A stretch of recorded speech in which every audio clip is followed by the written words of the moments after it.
Hello everyone, welcome to Pediatrics by Dr. Anand. Today's topic of choice is how to approach of an infant born to a mother with hepatitis B virus infection. If there's a delivery happening and if the mother is hepatitis B positive, HBV positive, how do we approach in a newborn? Okay, so it's a very quick video from the AIIMS protocol and Nelson.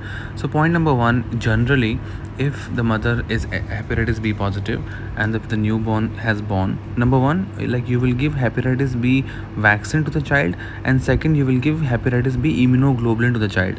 The picture which I'm showing to you right now is the hepatitis B immunoglobulin, and it's written very well that each 0.5 ml contains hepatitis B immunoglobulin 100 international units.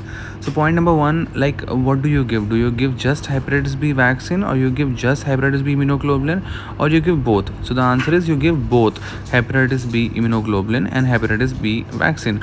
Point number two, where do you give and how do you give? Like both vaccines on one thigh, how do you want to give? So remember, normally we give in one thigh we give hepatitis B vaccine, and in one thigh we give hepatitis B immunoglobulin. How much immunoglobulin do you give?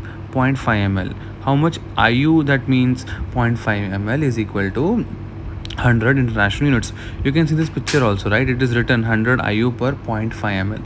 Okay, number one. And that's what. And remember this thing, like in how many hours should we give this vaccine? Preferably within 12 hours, but not later than 48 to 72 hours of birth.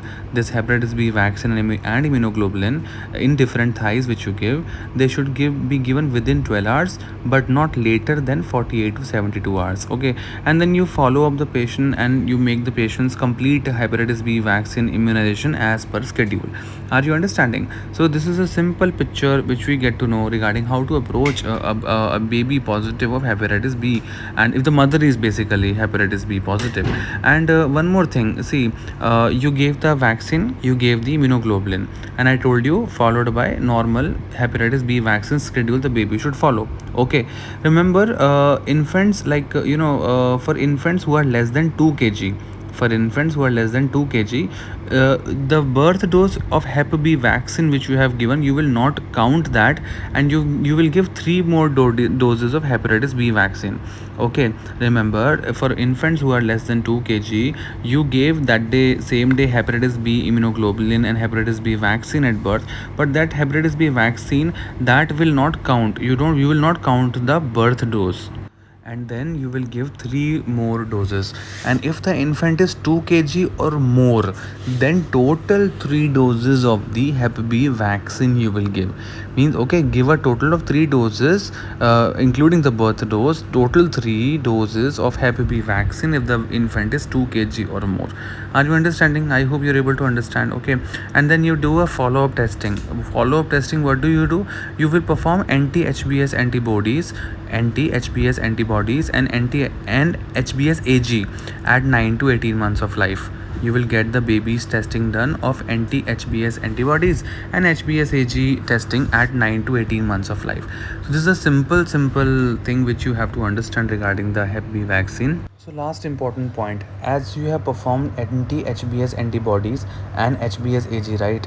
So see, infants with anti-HBs negative and HBs AG positive, that means they have hepatitis B infection, and you will make them follow up in the liver clinic. Okay, number two, if the infant is anti-HBs, it has 10 milli IU per ml or more, and HBs AG is negative, then in that case no action is required. And last case, if your baby is anti-HBs, the levels are less than 10 milli IU per ml and HBs AG is negative, means there is no hepatitis B virus infection, and that's it. And but they have failed to respond the immunization.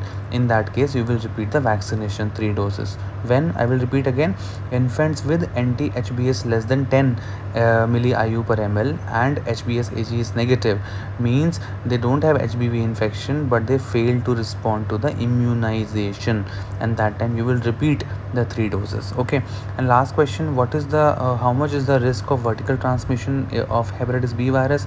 So if the mother is HBs AG positive but HBeAg negative, then the risk of vertical transmission is 5 to 20%. But if the mother is HBs AG positive plus HbEHG positive, then there are 70 to 90% chances of vertical transmission. And there was a recent for exam question for DM students, that is hepatitis B virus infection is a contraindication to breastfeeding. The answer is no. There is no if the mother is hepatitis B virus positive, there is no contraindication to breastfeeding. And remember, this hepatitis B vaccine, it gives around 70 to 90% of active immunity. I mean, hepatitis B immunoglobulin gives extra 10 to 30% of immunoglobulin. I'll repeat again, hepatitis B vaccine gives 70 to 90% of active immunity, whereas hepatitis B immunoglobulin gives 10 to 30% of additional immunity. Okay, and that's it. And 90% of infected infants become chronic carriers. And these are the important information regarding Hep B. And there was a case, a mother was a unbooked case, and even antenatal testing was not done. So what about for those mothers, like for mothers with unknown HbSAg status at birth? What about them? So point number one, of course, you do perform urgent maternal testing for HbSAg. Of course, you will give vaccine to the baby, hepatitis B vaccine to the newborn within 12 hours of life. And if the mother came out to be positive for HbSAg, if the maternal results are delayed, then of course you will give immunoglobulin within 12 hours of life with the birth weight less than 2 kg, or you can give hepatitis B immunoglobulin within 7 days of life if the birth weight is more than 2 kg, more than equal to 2 kg. But only for this, for the mothers with unknown HbSAg or who had a maternal results were delayed, for that cases it is like that. And that's it. So that covers almost everything for approach to a case of a mother with Hep B positive and newborn has born, and how will you approach this. Thank you so much for watching this video. For more such updates, you can join our free WhatsApp and study group, WhatsApp and Telegram group, and the mobile number is 9999897081. Thank you.